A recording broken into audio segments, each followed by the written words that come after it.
Story time Telugu.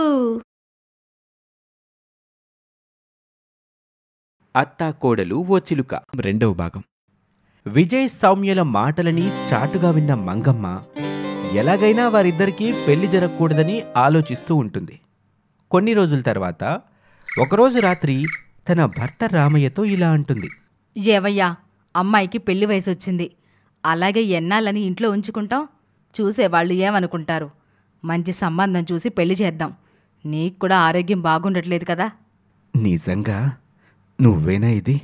నా కూతురు పేరు ఎప్పుడెత్తినా సరే మూతి ముడుచుకునేదానివి. ఇప్పుడు దానిపై అంత ప్రేమగా మాట్లాడుతున్నావు. ఎప్పుడూ ఒకేలా ఉంటావా ఏమిటి? సవతి తల్లి సౌమ్యకి పెళ్లి చేయలేదని అందరూ నన్ను ఆడిపోసుకోరు. ఆ చెడ్డ పేరు నాకెందుకు? నాకు తెలిసిన వాళ్ళకి మంచి సంబంధం ఉంటే చూడమని చెప్పాను. ఏమంటావయ్యా? ఏమంటాను, సంతోషమే అంటాను. నీలో వచ్చిన మార్పుకి నాకు చాలా సంతోషంగా ఉంది. నేను కూడా నాకు తెలిసిన వాళ్ళకి మంచి సంబంధం ఉంటే చూడమని చెప్పాను. ఆ మాటలు విన్న చిన్ని సౌమ్యతో ఇలా అంటుంది. ఏమిటి ఫ్రెండ్, మీ పిన్నిలో ఈ అకస్మాత్తుగా మార్పు? నాకు నమ్మబుద్ధి కావడం లేదు. ఇందులో ఏదో తిరకాసు ఉండే ఉంటుంది. మీ పిన్నికి నీపై ఇష్టం కలగడం ఈ జన్మలో జరగదు. ఏమో చిన్ని, నాకు కూడా ఆశ్చర్యంగానే ఉంది. నా మీద ఏమీ అనుమానం రాలేదు కదా. ఎందుకైనా మంచిది, విజయ్తో ఈ విషయం వెంటనే చెప్పాలి. తొందరగా మీ పెళ్లి విషయం వాళ్ళ ఇంట్లో చెప్పమని. ఇక మరుసటి రోజు విజయ్ని కలుస్తుంది చిన్ని. ఏమైంది, నువ్వు ఒక్కదానివే వచ్చావు? సౌమ్య రాలేదా? లేదు మిత్రమా, ఆ విషయం చెప్పాలని వచ్చాను నేను. హఠాత్తుగా సౌమ్యపై ఎన్నడూ లేని ప్రేమ పుట్టుకొచ్చింది వాళ్ళ పిన్నికి. తొందరగా సంబంధం చూసి పెళ్లి చేయాలని చూస్తుంది. ఈ విషయమే రాత్రి సౌమ్య వాళ్ళ పిన్ని వాళ్ళ నాన్న మాట్లాడుకోవడం విని నీకు చెప్పాలని వచ్చాను. నువ్వు కాస్త తొందరగా మీ ఇంట్లో మీ గురించి చెప్పి పెళ్లి కొప్పించు. పాపం సౌమ్య కూడా తన పిన్ని తెచ్చిన సంబంధం చేసుకోవలసి వస్తుందేమో అని తెగ భయపడుతోంది. అది విన్న విజయ్, లేదు అలా జరగటానికి వీల్లేదు. ఇదిగో ఈరోజే మా అమ్మతో మాట్లాడతాను. సౌమ్యని కంగారు పడద్దని చెప్పు. మళ్ళీ కలుద్దాం అని అక్కడి నుంచి వెళ్ళిపోతారు వాళ్ళిద్దరు. విజయ్ వాళ్ళ అమ్మ భ్రమరాంబ. ఈవిడ వాళ్ళ ఊరికి పెద్ద. ఆ ఊర్లో ఎవరికైనా ఏదైనా సమస్య వస్తే న్యాయం కోసం భ్రమరాంబ దగ్గరికే వస్తారు. ఆమంటే ఆ ఊర్లో జనాలకి చాలా గౌరవం, పేరు. ఎందుకంటే అందరి ముందు డబ్బు కన్నా నీతి, నిజాయితీ, బంధాలు, బంధుత్వాలు ముఖ్యం అన్నట్టుగా ప్రవర్తిస్తూ ఉంటుంది. కానీ భ్రమరాంబలోని అసలు మనిషి ఆ ఊరి వాళ్ళ ఎవరికీ తెలియదు. ఆమె చాలా డబ్బు పిచ్చి మనిషి, స్వార్థపరురాలు. నమస్కారమమ్మా. ఇదిగో చూడండమ్మా, అమ్మాయిల ఫోటోలు. మీ స్థాయికి తగ్గ సంబంధాలు తీసుకొచ్చాను. రండి, కూర్చోండి. ఫోటోలు తీసుకుని చూస్తూ ఉంటుంది భ్రమరాంబ. ఇంతలో సౌమ్య గురించి చెప్పాలని ఇంటికొస్తాడు విజయ్.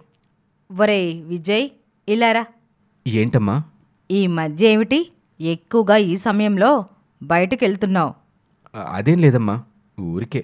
సరే ఇలారా. ఇదిగో ఈ పెళ్లి కూతుళ్ళ ఫోటోలు చూడు.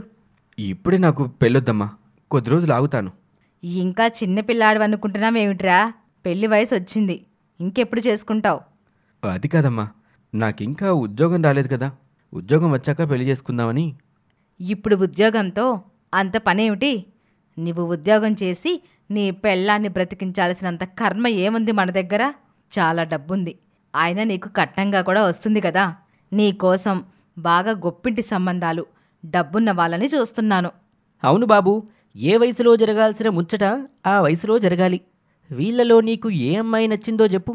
ఈ మాటలు విన్న విజయ్ పేరయ్య ముందు సౌమ్య విషయం చెబితే బాగోదని మొహమాటపడి చేసేదేమీ లేక సైలెంట్గా వెళ్ళి 2-3 ఫోటోలు చూస్తాడు.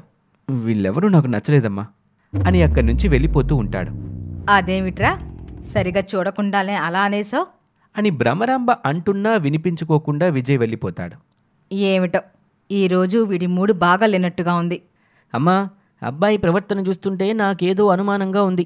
అప్పుడే అక్కడికి వస్తాడు భ్రమరాంబ భర్త రఘునందన్. ఏంటి పేరయ్యా, నా కొడుకు గురించి తేడాగా మాట్లాడుతున్నావా? అయ్యో, మీరు నన్ను తప్పుగా అనుకుంటున్నారు. నా ఉద్దేశం అది కాదండి. అబ్బాయి ఎవరినో ప్రేమిస్తున్నాడు అనిపిస్తుంది. ఆ మాటకి భ్రమరాంబ, రఘునందన్ ఇద్దరూ ఒకరి మొహాలు ఒకరు చూసుకుంటారు. ఏమిటి నువ్వంటున్నది? ఆ విషయం నీకెలా తెలుసు? అమ్మా, ఇప్పటికీ ఎన్నో పెళ్ళిళ్ళు చేశాను. ఒక్క చూపులోనే అబ్బాయి అమ్మాయి మనస్సులో ఏముందో పట్టేయగల అనుభవంతోనే చెప్తున్నాను. అబ్బాయి ఎవరినో ప్రేమిస్తున్నాడని నాకు అనిపిస్తుంది. అందుకే మనం చూపించిన ఫోటోలు కూడా సరిగ్గా చూడకుండా వెళ్ళిపోయాడు. ఏమిటండి వాడు? అలాంటి విషయం ఏదైనా మీతో చెప్పాడా? లేదు, నాతో ఏదీ చెప్పలేదు. కాకపోతే ఈ మధ్య మన పక్కనే ఉన్న పల్లెటూరికి ఎక్కువగా వెళ్తున్నాడని మాత్రం తెలిసింది. నేను చెప్పానా అమ్మగారు? సందేహం లేదు, అక్కడ మీ అబ్బాయి ఎవరో అమ్మాయిని ప్రేమిస్తున్నాడు. సరే, మీరెళ్ళండి, నేను కబురు చేస్తాను. అని పెళ్ళిళ్ళ పేరేని పంపించేస్తుంది భ్రమరాంబ. ఏమిటండి, ఆ పెళ్ళిళ్ళ పేరయ్య చెప్పింది నిజమే అంటారా?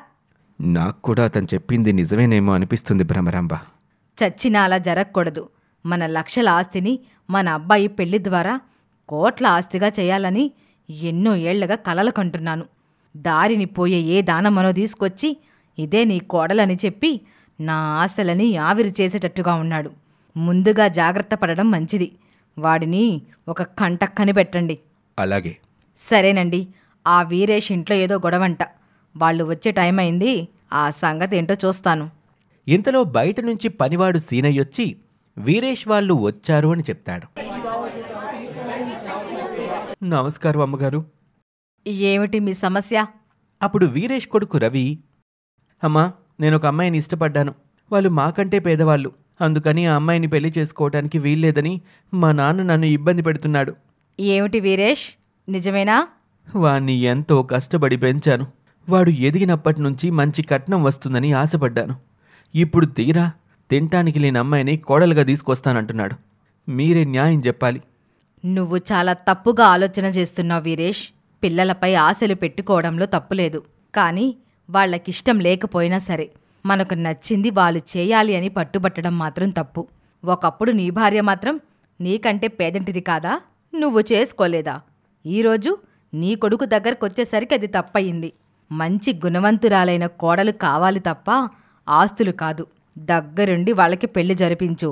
ఈ భ్రమరాంబ ఎప్పుడూ న్యాయం వైపే ఉంటుంది. అది కాదమ్మా. ఇంకేం మాట్లాడుకు వీరేష్. పెద్దవాళ్లుగా పిల్లల సంతోషం ముఖ్యం మనకి. నీ కొడుకు స్థానంలో నా కొడుకు ఉన్నా ఇలాగే చెప్పేదాన్ని.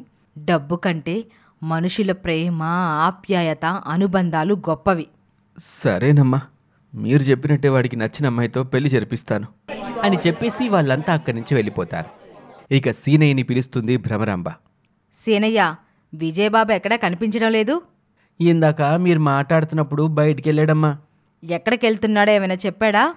చిన్న పనుంది, బయటికెళ్ళొస్తాను, అమ్మకు చెప్పని చెప్పారమ్మా. సరే, ఇక నువ్వెళ్ళి పని చూసుకో. సీనయ్య వెళ్ళిపోతాడు. ఖచ్చితంగా వాడు ప్రేమిస్తున్న అమ్మాయిని కలవడానికి వెళ్ళుంటాడు. ఆ అమ్మాయి ఎవరో తెలుసుకోవాలి అని భ్రమరాంబ కూడా పక్కనే ఉన్న పల్లెటూరికి బయలుదేరుతుంది. మరోపక్క చిన్ని విజయ్ని వెతుకుతూ ఉంటుంది. మధ్యలో ఒక చోట చిన్నీకి విజయ్ కనిపిస్తాడు. అమ్మయ్యా, కనిపించావా? ఏంటి, మళ్ళీ నన్ను వెతుక్కుంటూ మా ఊరు దాకా వచ్చావు? కొంప మునిగిపోతుంది. ఏమేం చిన్ని? ఆ సవితి తల్లి డబ్బు కోసం ఆశపడి సౌమ్యని ఒక ముసలివాడికి ఇచ్చి పెళ్లి చేయాలని చూస్తోంది. ఈరోజు ఆ ముసలివాడు ఇంటికొచ్చాడు. వాళ్ళు మాట్లాడుకుంటుంటే నేను విన్నాను. ఈ పెళ్లికి వాళ్ళ నాన్న ఒప్పుకుంటాడా? ఆయన బాగుంటే ఒప్పుకునేవాడు కాదు. ఆయనకి ఆరోగ్యం బాగోక మంచాన పడ్డాడు. ఆ సవితి తల్లి ఇదే సరైన సమయమని ఈ పెళ్లి చేయాలని చూస్తోంది. ఆ మంగమ్మ ఈ మధ్య లేనిపోని ప్రేమని సౌమ్యపై నటిస్తుంది కూడా. మరి సౌమ్య పెళ్లి చేసుకుంటానందా? పిచ్చి సౌమ్య, తండ్రి కోసం ఈ పెళ్లికి ఒప్పుకోలేక, నిన్ను వదులుకోలేక, ఏం చేయాలో తెలియక చాలా సతమతమవుతోంది. ఆ సవితి తల్లి తెలివిగా ఆ వచ్చే డబ్బుతో తన తండ్రికి వైద్యం చేయించాలనుకుంటున్నట్లుగా సౌమ్యని నమ్మిస్తోంది. నువ్విక ఆలస్యం చేయకుండా మీ ఇంట్లో విషయం చెప్పి మీ అమ్మా నాన్నని తీసుకుని పెళ్లి చూపులకి రా. సౌమ్యని కాపాడుకో. ఏమిటి ఆలోచిస్తున్నావు? మా అమ్మ నాన్నకి ఎలా చెప్పాలని ఆలోచిస్తున్నా. నువ్వు ఆలోచించుకుంటూ కూర్చుంటే అక్కడ సౌమ్య చేయి దాటిపోతుంది. లేదు లేదు, సౌమ్యని నేనే పెళ్లి చేసుకుంటాను. తను నాకే సొంతం. ఇప్పుడే వెళ్ళి ఈ విషయం మా అమ్మ నాన్నతో మాట్లాడతాను. వీరి మాటలని దూరంగా ఉండి వింటూ ఉంటుంది భ్రమరాంబ. ఆహా, వీడి ప్రేమకి ఈ చిలుక రాయబారమా? ఈ పెళ్లికి నేను చచ్చినా ఒప్పుకోను. ఆ సవతి తల్లి ఎవరో గాని నా పాలిట వరంలా ఉంది. దానితో చేతులు కలిపి వీడు ప్రేమిస్తున్న అమ్మాయిని ఆ ముసలివాడికిచ్చి పెళ్లి చేయాలి.